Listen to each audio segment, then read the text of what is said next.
So another periodic property that we'll want to discuss is ionization energy. Now, as you can probably derive from this, okay, it's the energy that it takes to ionize something or create an ion. Okay, and this always is going to refer to the energy required to remove an electron. So we're talking about making anions, or excuse me, cations. Remove an electron. Okay, so we can go from sodium to sodium plus 1 electron. We've removed. So that takes some amount of energy. Even though sodium cation, as we know, will have 8 valence electrons, it'll be much more stable. It still takes some energy to overcome the Coulombic attractions between that electron and the nucleus of the sodium atom. Okay? If you're talking about taking the first electron away from a neutral atom, that's known as the first ionization energy. So this would be ionization energy 1. If you wanted to take another electron away from sodium to go to a sodium plus 2 cation plus 1 electron, we would be discussing the second ionization energy. And of course, that's going to take more energy than the first. Okay? So how does the periodic trend hold for ionization energy? Okay, so again, we'll look at a plot as ionization energy as a function of atomic number, and we'll look at the rows and columns. So we can see that as we go down a group, the ionization energy decreases. Okay, this has to do a lot with the fact that the ions, as we go down a group, we know that the atomic size is increasing. Those electrons are further away from the nucleus. And we know that Coulombic attraction decreases as a function of distance. So the further away the electron is, the easier it is to overcome that attraction, or less energy you need to take that electron away. Okay, what happens when we go across a period? As we go from lithium to neon, or sodium to argon, we can see that the ionization energy is really increasing. And that has a lot to do, if we take a look at another chart that shows some numbers for individual atoms, that has a lot to do with the effective nuclear charge. We know that as we go from left to right, the effective nuclear charge is increasing. So you have to continually overcome a stronger Coulombic attraction for the nucleus when trying to remove an electron. So from lithium to neon, we've got an increased ionization energy. There's a small uptick in ionization energy for the group 5A elements, nitrogen, phosphorus, arsenic. And that has to do with the fact that they have a half-filled orbital. And sort of along the lines of the full d orbitals, it turns out a half-filled orbital is a little bit more stable than, say, a p orbitals, which is 2 electrons. So because they're a little bit more stable, it takes a little bit more energy to remove that electron. Here we can see the energy required to take more and more successive electrons from atoms. As you can see, that for each of these elements, and we're doing one element for each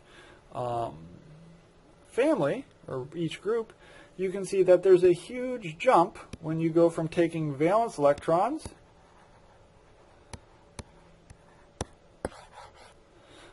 to core electrons in energy.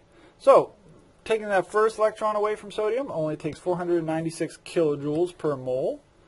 Trying to take that second electron away for ionization energy to almost 10 times that amount of energy. Okay, why is that? Of course, those valence electrons do not see the full nuclear charge. They see an effective nuclear charge, which is reduced by core electron shielding. Of course, the core electrons don't have as much shielding, and so they're going to take more energy away.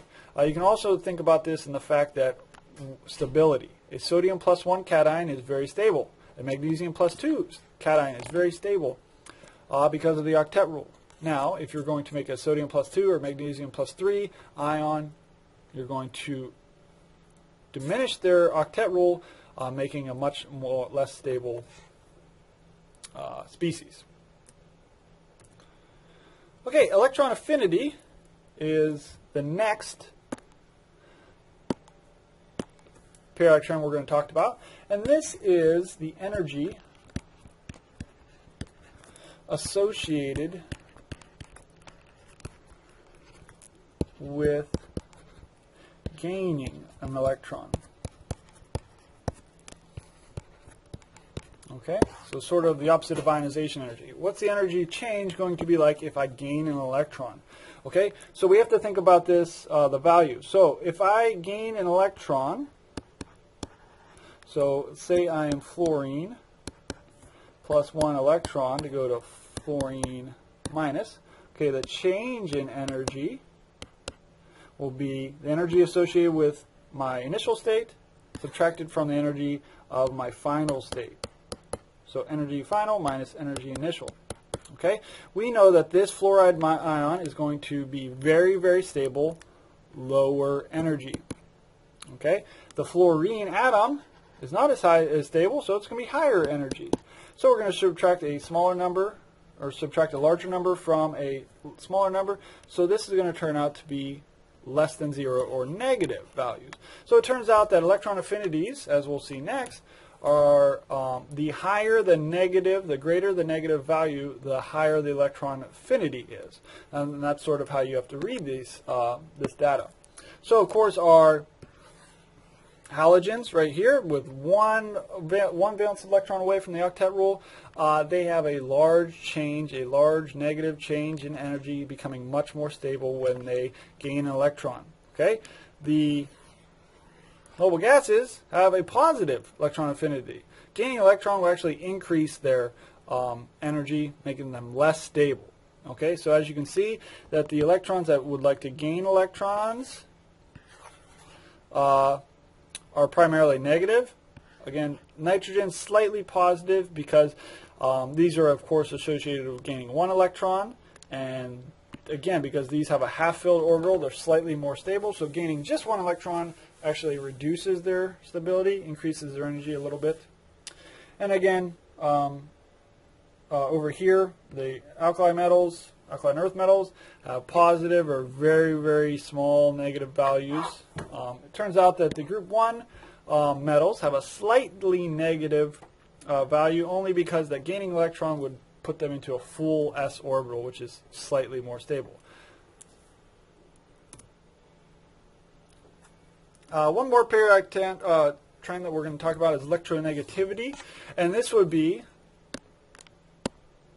the sort of, you can think about it as the attraction for electrons in a bond. Okay, and the periodic trend is it increases as we go across the table, left to right, and increases as we go up.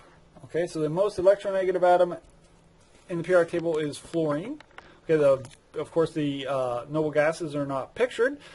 They're not going to be involved in a bond very often. When we start talking about molecules, this is going to come back to be very, very important. So we're definitely going to come back to this. And again, so what would be the cause for these periodic trends? And this is, of course, associated with effective nuclear charge. As we go left to right, the effective nuclear charge increases. So we're going to have a stronger attraction Coulombic force for electrons outside of the nucleus. It increases from bottom to top because of course, those are smaller ions, or excuse me, smaller atoms.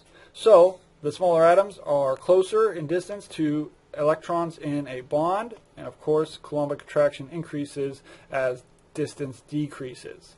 So electrons in a very large iodine atom are not as attracted. Electrons in a bond with a very large iodine atom are not as attracted to the nucleus for a very small fluorine atom. Okay, our last periodic trend that we're going to discuss would be metallic character. Okay, so when we discuss metals, we said that metals conduct heat and electricity. So when we talk about what metallic character is, we're going to talk about the properties that make up metals. How much does a given metal conduct heat or electricity? Things like shininess, malleability, and ductility. These are all terms that we can approach some degree of quantitative measured. Okay, stuff that is very ductile or malleable or highly conductive would give a substance more higher metallic character. Now, the periodic trend for metallic character is probably easiest to distinguish because we know that if we think about where our metals are, okay, our metals are over on this side of the periodic table, and our nonmetals are over on this side of the periodic table.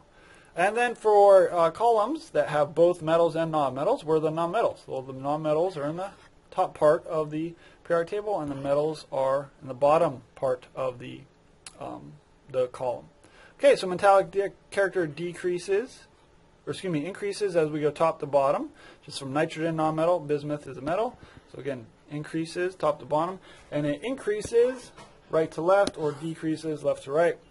Okay, and so you can see that these values are absolutely true. Okay, if we think about just say one metallic character, such as ductility. Okay, we have gases. Okay, nitrogen, phosphorus is a solid, but it's very, very brittle. And leading down to bismuth is much more ductile and much more malleable. Again, going right to left, sulfur and phosphorus, nonmetals, are very, very brittle. Sodium and the other alkali metals are very, very soft metals. You can almost you'd be able to squeeze them with just the force of your hand. That's how soft they are. Okay, and again, we just look where the metals and nonmetals are and figure out these trends.